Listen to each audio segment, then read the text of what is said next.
10,000 वर्षापर्यंत तपश्चर्या केली मायबाप हो. आणि तपश्चर्येच्या नंतर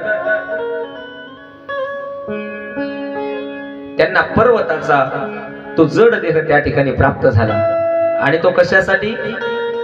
की नर्मदा मैयाला आपण धारण करू शकू एवढं सामर्थ्य आपल्यात पाहिजे, म्हणून ते पर्वत झाले. ते कोण होते? गंधर्व होते. जो काही विंध्य आहे तो मानदाता होता आणि मेकल म्हणजे ऋषी होते. तर मायबापो ते ऋषी ते पर्वत झाले. तर सज्जनांनो,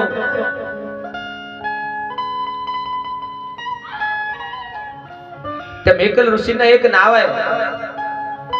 मेकल ऋषींची कन्या म्हणून सुद्धा या नर्मदेला म्हणतात मेकल कन्या. तर सज्जनांनो, त्या ठिकाणी महादेवाच्या जवळ गेलेले आहेत. महादेवाच्या जवळ गेलेले आणि सांगितलं, देवा नर्मदा मैया प्रगट झालेली आहे, आता तिने प्रवाहित व्हावं. आणि मायबाप हो, 4 कोस 16 योजन विस्तीर्ण असा हा मेकल पर्वत. आणि जो विंध्य आहे तो ओंकारेश्वरला त्या ठिकाणी गेलेला आहे. आणि ज्या वेळेला नर्मदा मैया आपली लहानशी धार त्या ठिकाणी नर्मदा मैयाची निघालेली आहे, तर सर्व ऋषी मुनी देव देवता ते सर्वच्या सर्व त्या नर्मदा मैयेचा प्रवाह त्या ठिकाणी झाला.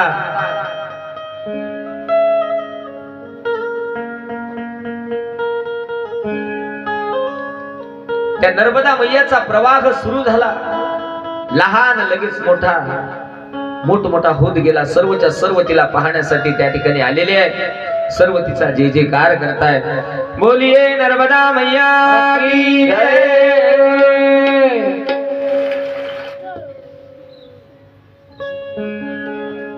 आणि ती नर्मदा मैया जायला लागली. सर्वच्या सर्व ऋषी मुनी आलेले आहे, पण मायबापू एकच ऋषी तिला पाहण्यासाठी आले नाही. बघा, खूप गोड विषय. तिला पाहण्यासाठी आले नाही. कोण? मेकल ऋषी आले नाही. त्यांचा सुंदर असं तिथं आश्रम आहे. तर मायबापू त्या मेकल ऋषी त्या नर्मदेला पाहण्यासाठी आले नाही. मग सर्व ऋषी मुनी देवदेवता विचार करतात की सर्वच्या सर्व आले, पण हे ऋषी का आले नाही? तर मायबापू त्यांना बोलवण्यासाठी गेले. तर सज्जनांना त्या ऋषींनी सांगितलं, म्हटले मी नर्मदे जवळ जाणार नाही, तिने माझ्या जवळ यावं. कारण मायबापू त्यांनी तपश्चर्या केली होती आणि त्यांच्या तपश्चर्येमुळेच त्या ठिकाणी नर्मदा मैयेला त्या ठिकाणी प्रवाहित व्हावं लागलं. कारण नर्मदेला ते आपली मुलगी मानत होते. तर सज्जनांनो, त्यांनी हट्ट धरला की मी नर्मदेच्या जवळ जाणार नाही, तिने मला भेटायला यावं. आणि ज्या वेळेला त्या नर्मदेला ते सांगितलं मायबाप हो, त्या वेळेला नर्मदा मैया त्या गुप्त मार्गाने त्या मेकल ऋषींच्या आश्रमापर्यंत गेलेली आहे.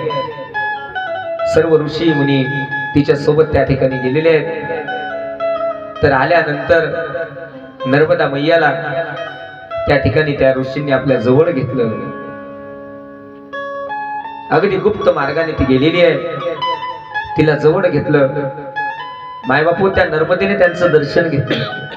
बघा त्या ऋषींचं किती सामर्थ्य. त्यांचं दर्शन घेतलं आणि त्या नर्मदेला म्हणायला लागले, नर्मदा मैया म्हणायला लागले की तुम्हाला काय पाहिजे? मी आले. तर मायबापू त्यांनी फक्त एकच तिला मागितलं. म्हटले तुला काही मागायचं नाही, मला तुम्हाला भेटायला आली हेच माझ्यासाठी भरपूर आहे, पण एक गोष्ट कर. म्हटले काय? तू मला एक वेळा बाबा म्हणून हाक मार, मला पिताजी म्हणून हाक मार. मायबापू त्या ऋषींनी तिला जवळ घेतलं आणि तिने हे सुद्धा मान्य केलं. ती म्हणायला लागली पिताजी म्हणून तिने हाक मारली आणि त्या ऋषींचं अंतकरण अगदी द्रवित झालं.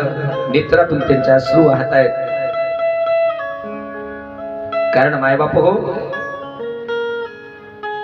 बापाला सगळ्यात जास्त प्रेम जर कोणावर राहत असेल तर सज्जनांनो ते म्हणजे आपल्या मुलीवर. इथं बसलेल्या सर्व माझ्या बहिणींना मी सांगेन की ताई तुमचं माहेर तिथपर्यंत आहे, तिथपर्यंत तुमचं माहेर आहे की जिथपर्यंत तुमचे बाबा त्या ठिकाणी जिवंत आहेत. आणि ज्या वेळेला तुमचे आई बाप त्या ठिकाणी निघून जातील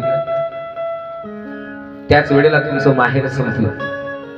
मायबापो सर्व घराची काळजी आपला बाप घेतो, पण त्या बापाची काळजी घेणारं एकमेव पात्र जर कुठलं असेल तर ती म्हणजे लेक असते.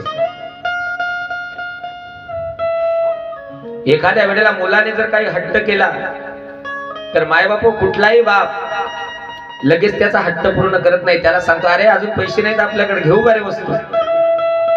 2-4 दिवस 8 दिवस त्याचा हट्ट तो पुढे ढकलतो. पण सज्जनांनो ज्या वेळेला त्याची मुलगी त्याची लाडली ज्या वेळेला त्याच्या समोर काही हट्ट करते तर बाप त्याचा खर्च बाजूला ठेवतो पण आपल्या मुलीचे लाड पुरवतो. आई बऱ्याच वेळेला बाबांना सांगते अहो तिला जास्त तुम्ही लाडवू नका, अहो मुलगी म्हणजे काचाचं भांड आहे,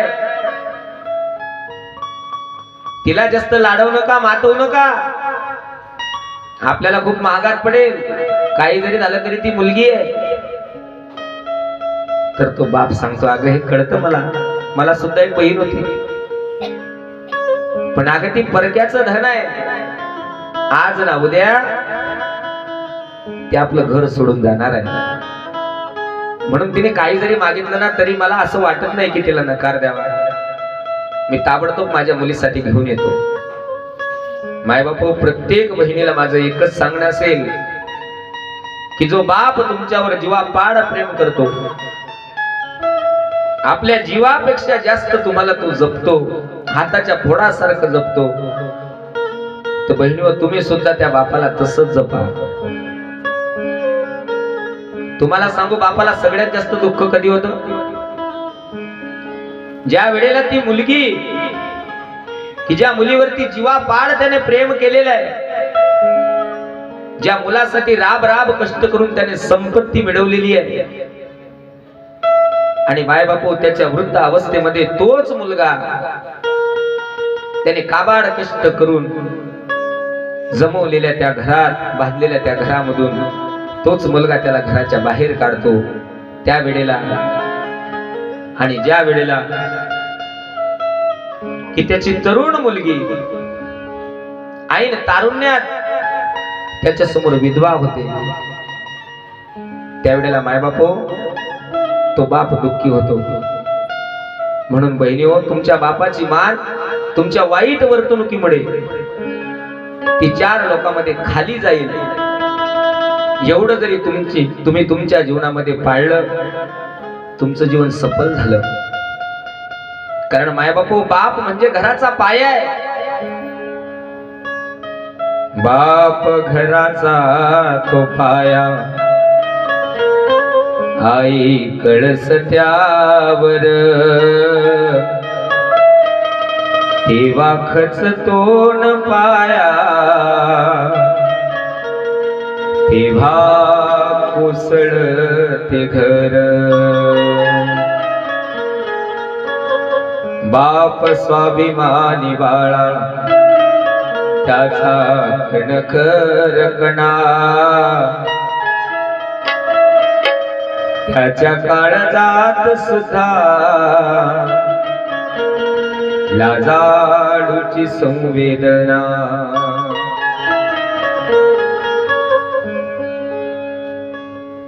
मायबाप हो, घरामध्ये सर्वच्या सर्वजण अगदी आनंदाने झोपलेले असतात, पण ज्या वेळेला घरावरती काही संकट आलेलं असतं, दुःख आलेलं असतं,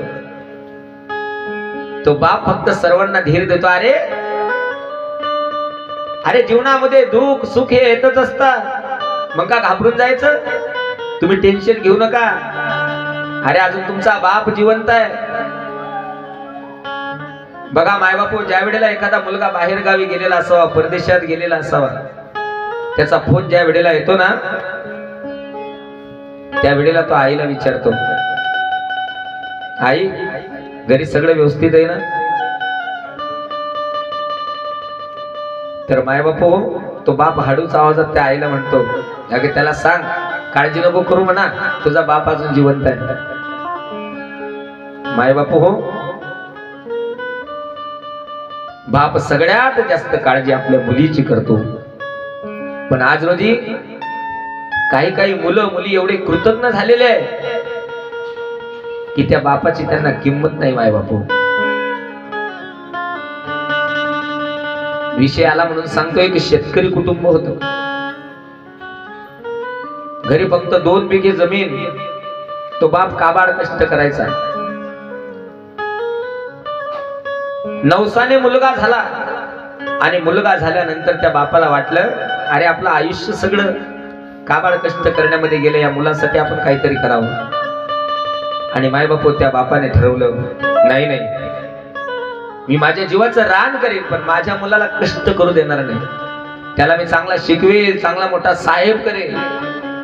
आणि मायबाप तो मुलगा सुद्धा मोठा व्हायला लागला. त्याला खेड्यातल्या जिल्हा परिषदच्या शाळेत टाकलं.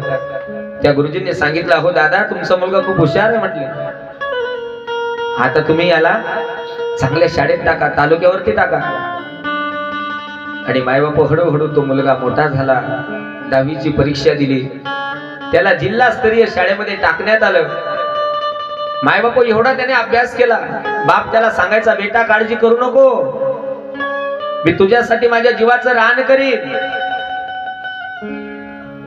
पण तुला मला उच्च शिक्षित झालेला पाहायचाय, तुला नोकरदार म्हणून पाहायचाय, चांगला पदवीधर म्हणून पाहायचाय. मायबाप तो मुलगा खूप अभ्यास करतो, भरपूर अभ्यास करतो. एवढा अभ्यास केला त्याने की तो जिल्हाधिकारी झाला. आणि मायबाप हो, वर्तमानपत्राद्वारे त्या बाबांना ती बातमी कळाली. आता बरेच दिवस झाले त्याला पाहिलं नाही आणि पेपर मध्ये बातमी ऐकली. तो अडाणी बाप ती बातमी ऐकली की अहो तुमचा मुलगा म्हटले जिल्हाधिकारी झाला, कलेक्टर झाला. आणि अगदी धावत पडत आपल्या घरी गेला. आपल्या पत्नीला सांगितलं, म्हटले अगं तू ऐकलं का? अहो काय झालं? अगं म्हटले आपल्या कष्टाचं चीज झालं म्हटले आज. म्हटले काय झालं? अगं म्हटले आपला मुलगा कलेक्टर झाला. आणि मायबाप हो, त्या आईचा आनंद, त्या आनंदाला पारावार नाही की आपण केलेल्या कष्टाचं चीज झालं, आपल्या कष्टाचं आपल्याला फळ मिळालं आनंदाने. तो बाप म्हणायला लागला, अगं म्हटले आज तर मला रात्रभर झोप लागणार नाही म्हटले, मी उद्याच्या दिवशी जातो. अगं आता बरेच दिवस झाले म्हटले त्याला पाहिलं नाही, तो कसा दिसतो कसा नाही, मला खूप आतुरता आहे म्हटले. आणि ती आई पण म्हणायला लागली, अहो माझ्या मुलाला आहे ना म्हटले हरभऱ्याच्या डाळीचे लाडू खूप आवडतात, मी त्याच्यासाठी हरभऱ्याच्या डाळीचे लाडू करते. आणि मायबाप त्या माऊलीने रात्रभर चुलीमध्ये जाळ लावून लाल जरद आपले डोळे झालेले आहे, लाल बुंद डोळे झालेले आहे, रात्रभर तिने लाडू बनवले. ते लाडू एका डब्यात भरले, सकाळी आपल्या पतीजवळ दिले. म्हटले जा तुम्ही, याचे त्याच्याकडून थोडेसे पैसे उसने घेतले भाड्यापुरते. आणि मायबाप तो बाप निघालेला आहे. जिल्ह्यावरती तो बाप गेलेला आहे. आणि तिथं गेल्यानंतर एका रिक्षा चालकाने विचारलं, म्हटले बाबा तुम्हाला कुठे जायचंय? म्हटले नको, म्हटले मला कलेक्टर ऑफिसला जायचंय, माझा मुलगा कलेक्टर झालेला आहे म्हटले, तर मला त्या ऑफिसवर जायचंय. अहो म्हटले चला तुम्हाला रिक्षाने सोडतो. मायबापू परिस्थिती अशी होती की त्या रिक्षावाल्याला भाडं द्यायला सुद्धा त्याच्याजवळ पैसे नव्हते. त्याने सांगितलं, दादा फक्त माझ्यावर एवढे उपकार करा की तो मार्ग कुठे आहे, मला फक्त पत्ता सांगा, मी पायीच निघून जातो. असं नाही सांगत की माझ्याजवळ पैसे नाही. म्हटले काही नाही, तुम्ही असं जा आणि थोडं 10-20 पावलं चालत गेल्यानंतर पुन्हा उजव्या बाजूला वळा, पुन्हा 10-20 पावलं चला. आणि 10-20 पावलं गेल्यानंतर तुम्हाला एक मोठी बिल्डिंग दिसेल, तिच्यावरती तिरंगा फडकताना दिसेल, तेच ते कलेक्टराचा बंगला आहे, तेच त्यांचं घर आहे. म्हटले जा तुम्ही. मायबाप तो बाप डाग पडलेले कपडे, कुठं पॅन्टीला छिद्र पडलेले, ठिगड लावलेली, आणि अशा अवस्थेमध्ये तो बाप गेलाय. अगदी आनंद आहे. एकच विचार त्याच्या मनात आहे, अरे आता तर आपण नगरपालिकेच्या गाडीत आलो, पण उद्या जाताना लाल दिव्याच्या गाडीत आपल्या घरी जाऊ. स्वप्न पाहत होता. आणि मायबाप हो, तो त्या बंगल्याच्या गेट पर्यंत गेला. आणि गेट पर्यंत गेल्यानंतर तिथं जो वॉचमॅन होता, त्या वॉचमॅनला म्हणायला लागला, अरे मला तुझ्या साहेबांना भेटायचंय. म्हटले तुम्ही कोण? अरे ज्याच्याकडे तू काम करतो ना, म्हटले त्याचा बाप आहे मी, बाप, मला त्याला भेटायचं आहे. त्या वॉचमॅनने सांगितलं. तो खालीवर पाहायला लागला. हा तर कुणीतरी शेतकरी दिसतोय, कुणीतरी भिकारी दिसतोय, आणि म्हणतोय बाप, बरं थांबा. म्हटले बाबा मी जातो आणि साहेबांना सांगतो. साहेबांची मध्ये काहीतरी मीटिंग चालू होती, काही लोक भेटायला आले होते. आणि तेवढ्यात या शिपायाने सांगितलं, साहेब अहो कुणीतरी एक माणूस आलेला आहे, म्हणालेले कपडे, आणि सांगतोय की तो तुमचा बाप आहे. आणि माय बाप त्या साहेबांनी त्या शिपायाला सांगितलं, म्हटलं तू जा, मी आलोच. आणि माय बाप ज्या वेळेला त्या मीटिंग मधून ते साहेब आलेले आहेत, 2-4 पावलं चालत आले, आणि तो बाप सुद्धा मध्ये चालत येतोय. हळूहळू त्यांचं अंतर कमी व्हायला लागलं. त्या 4 पायऱ्या, 1 पायरीवरती मुलगा आलेला आहे, पुन्हा 2री पायरी, 3री पायरी, आणि अगदी 2 हातावर त्यांचं अंतर राहिलेलं आहे. आणि मायबाप त्या बापाला वाटलं, अगदी आनंद त्याच्या अंतःकरणामध्ये उसमळत होता की आता माझा मुलगा मला भेटेल, त्याला मी माझ्या मिठीत घेईल. आणि मायबाप अगदी 1 हाताच्या अंतरावरती तो मुलगा उभा राहिला. तो मुलगा म्हणायला लागला, इथं का आला? तो बाप सांगायला लागला, म्हटले बेटा, अरे पत्रामध्ये वाचलं, पेपरमध्ये वाचलं, बातमी कळाली की अरे तू कलेक्टर झाला, तुला पाहण्याची खूप इच्छा होती रे, म्हणून मला रात्रभर झोप लागली नाही. आणि तुझ्या आईने बघ तुझ्या आवडीच्या हरभऱ्याच्या डाळीचे लाडू केलेले म्हटले, तिला सुद्धा झोप नाही, आम्ही रात्रभर जागा होतो, आणि मी आलोय, हे बघ म्हटले तुझ्यासाठी हे लाडू आणलेले आहेत.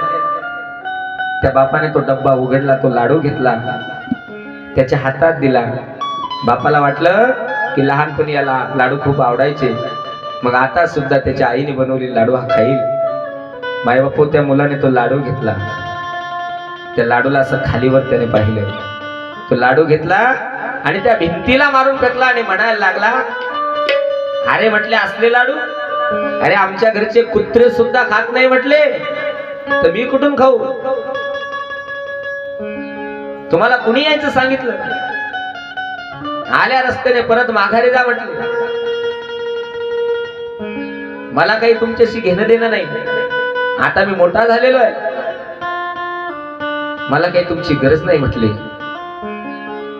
आणि मायबाप त्याच वेळेला त्या बापाचा जेवढा काही आनंद होता, जेवढी काही आतुरता होती, ती एका क्षणात त्या ठिकाणी शांत झाली. बाप माघारी फिरला, डोळ्यातून अश्रू वाहत आहे, आणि तो संपूर्ण प्रकार तो वॉचमॅन पाहत होता. आणि तो वॉचमॅन म्हणायला लागला, बाबा निघाला, थांबा ना थोडं, पाणी वगैरे घ्या, जेवण करा. तो बाप म्हणायला लागला, नाही रे, माझं पोट भरलं म्हटले आता. अरे माझी जी अवस्था आहे ना म्हटले, माझे जे कपडे पाहतोय तू, हे याच्या शिक्षणामुळे झाले, पण जाऊ दे, विसरला तो, विसरला तो आता, आपल्या बापाला विसरला, आपल्या मातीला विसरला. दुनिया में कौन किसी का होता है जब आदमी का वक्त बुरा होता है, अरे साया भी साथ छोड़ देता है जब अंधेरा साथ होता है. माय बापू त्या बापाचा जेवढा आनंद होता, तो आनंद त्या ठिकाणी धुळीस मिळाला आणि मागल्या पावलाने बाप पुन्हा घरी आला. त्या आईला सुद्धा आनंद वाटत होता. आई म्हणायला लागली, अगं अहो तुम्ही आला कस का आपला दादा? अगं म्हटले खूप मोठा माणूस झाला तो. मग तो आला नाही तुमच्या सोबत? नाही नाही, त्याला वेळ नाही म्हटले. आता खूप मोठा माणूस झाला म्हटले तो, आता आपल्यासाठी त्याला वेळ नाही. आणि सर्व प्रकार त्याने सांगितला. ती माय सुद्धा रडायला लागली.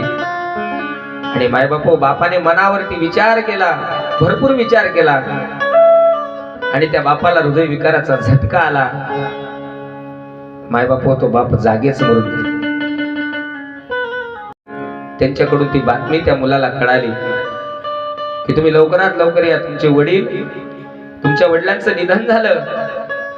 तर मायबापू दुसऱ्या दिवशी 11 वाजेची वेळ आहे की त्या म्हाताऱ्याची अंतक्रिया विधी 11 वाजेला आहे.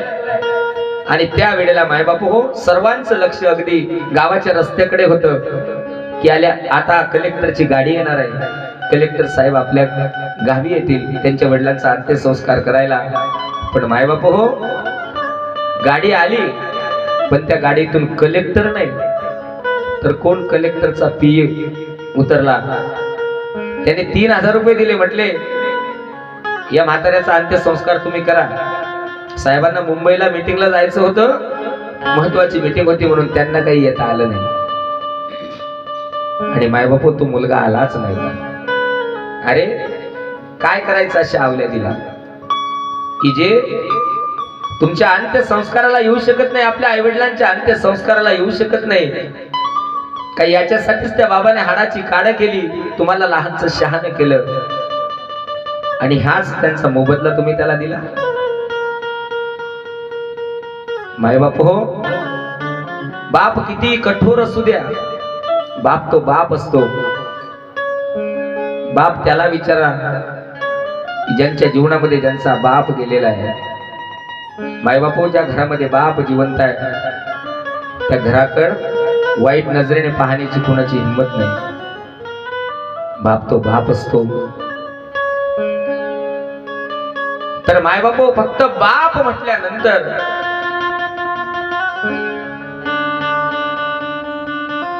त्या मेकल ऋषींना आनंद झाला. म्हटले बास, माझ्या जीवनामध्ये मला सर्व काही मिळालं. आणि मायबापू हो तो शब्द ऐकल्यानंतर पुन्हा त्या ठिकाणी ते ऋषी मुनी म्हणायला लागले, बस झाली तुमची इच्छा पूर्ण? म्हटले हो. म्हटले माझी अशी इच्छा आहे की मी त्या मुलीचं लालन पालन करू इच्छितो. म्हटले तिचा लाड करावा अशी माझी इच्छा आहे. तर मायबापू नर्मदा मैया त्या ठिकाणी खेळली बागडली. त्या आश्रमाच्या चहूबाजूंनी नर्मदेचं पाणी आहे. आणि मग सर्व देव देवता ऋषी मुनी विचार करायला लागले. म्हटले महादेवा, हे असंच जर चालायला लागलं तर या जगाचं पाप ताप नाहीसं कधी होईल? म्हटले ही कधी प्रवाहित होईल? आणि त्याच वेळेला मायबाप हो नर्मदा मैयाची धार त्या ठिकाणी प्रवाहित व्हायला सुरुवात झाली. एवढी सुंदर धारा त्या नर्मदा मैयाची निघाली किती कधी लहान तर कधी अगदी बलाढ्य, सर्वांना आनंद देणारी, सर्वांचं पाप हरण करणारी, सर्वांचा ताप हरण करणारी ती मैया अमरकंठ से मैया, अमरकंठ से रेवा की धारा चली, अमरकंठ से रेवा की धारा चली, भोलेनाथ की लल्ली जगत को